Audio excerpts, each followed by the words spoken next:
In honor of getting a bigger SD card, I'm going to use the time I've literally bought for myself to feel more comfortable just rambling and talking about my feelings. I think what we lack as people is just things that feel fulfilling. Not to sound like an old man, but that's why most of social media is to try to fulfill that to an extent. If you interact with Twitter, for example, like that's a really good, Twitter is such a good, such a tasty distraction. Social media in general is such a good distraction. Not in like good that it's like healthy for you, but good that it is so good at keeping your attention. It's so interesting to think of how we feel like our voices mean more only if X amount of people has seen it or agree with it. That's probably not healthy, and it's definitely not a healthy thing to feed into in isolation. I feel like these days it's so exhausting to exist in any capacity online because you cannot and you should not do anything unless there's some end goal. I have to strive for bigger YouTube success to reach some sort of potential that I've built in my mind that doesn't mean anything. It's all self-imposed. We can't just get into things anymore. If you want to write about movies or something, people suggest that you start like a blog or make videos about it or tweet about it. Like if you can knit sweaters really well, a lot of people will approach you like, "Oh my god, like you could like sell these. Like these are great. Like I feel like so many people would want to buy these. This would be a great opportunity for you." Or if you're good at singing or playing the guitar, people will suggest that you start a SoundCloud. And it's like, why can't we just do things without having to share it all the time? And it's not that this is necessarily bad, right? Like, it's not bad to share things, but I think it's bad to feel the need to share things because the thing you've done is at like a certain quality or at a certain level. If anything, I want people to share themselves doing something shittily all the time. Low-key, that's how I feel about YouTube. I kind of like to think of YouTube as just my space right now to just be mediocre at something and just be mediocre at it publicly. And maybe it's not the best pitch, right? Like if I'm trying to get more views, which I don't even know necessarily if that's my goal right now, maybe it's not the best pitch to be like, I suck at this, so that's why you should watch me. But at least that's what I get out of it, and I feel like that's why I kind of want to keep doing it. I can just kind of be myself here, and at least like one person is just here for all of it. If you're that person, I cannot express my gratitude enough.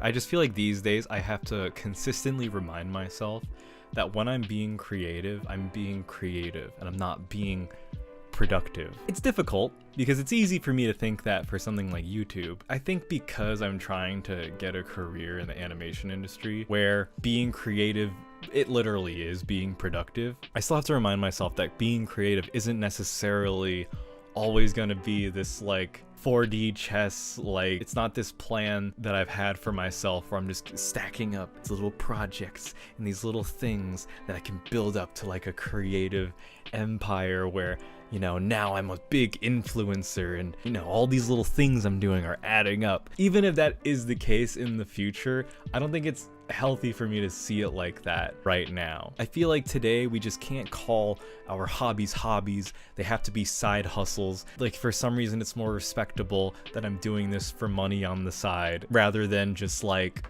I like making silly videos and songs and listening to samples for fun or just painting for fun or writing or whatever. Look, okay, despite what I'm about to say, I genuinely do appreciate people that support my music. You know, it makes me feel more comfortable doing it, especially publicly. But I feel like an example of the culture that we've created for ourselves is I can post a song and everybody wants me to put it on Spotify. I don't even know how to do that. Maybe I would if I knew how to do that. But I'm just trying to explain how it's like, it's an exhausting way to think and to keep framing things. I think there are people where actually that mindset like kind of helps them thrive more, like looking for things that they can turn into like something always is like, I think that's actually like a skill.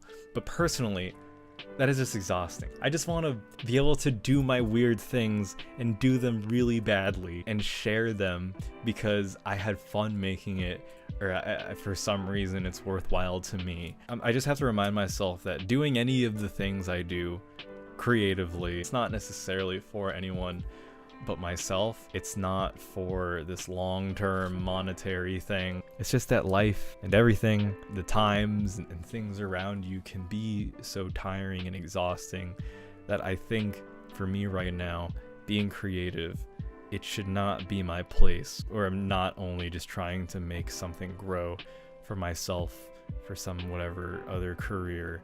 It's just because this is fun, and I think that's a good enough reason to do it. That's a good enough reason to do anything. And anytime I share with someone some kind of weird niche thing or hobby that I have, the response usually isn't, ew, that's weird. The response usually, when they see how passionately I'm talking about it, is, man, I wish I had that for myself. And anytime I have that kind of exchange with someone, I realize I just do have something special. Something consistently that's happened throughout my life is I see something cool and then I'm like, I want to do that, or oh, I can do that. And I realize it's not because I want the same attention as people that are good at cool and creative things. It's just that those things look fun, so I want to do them too, and they're worth doing, even if I'm doing it shittily. Thank you.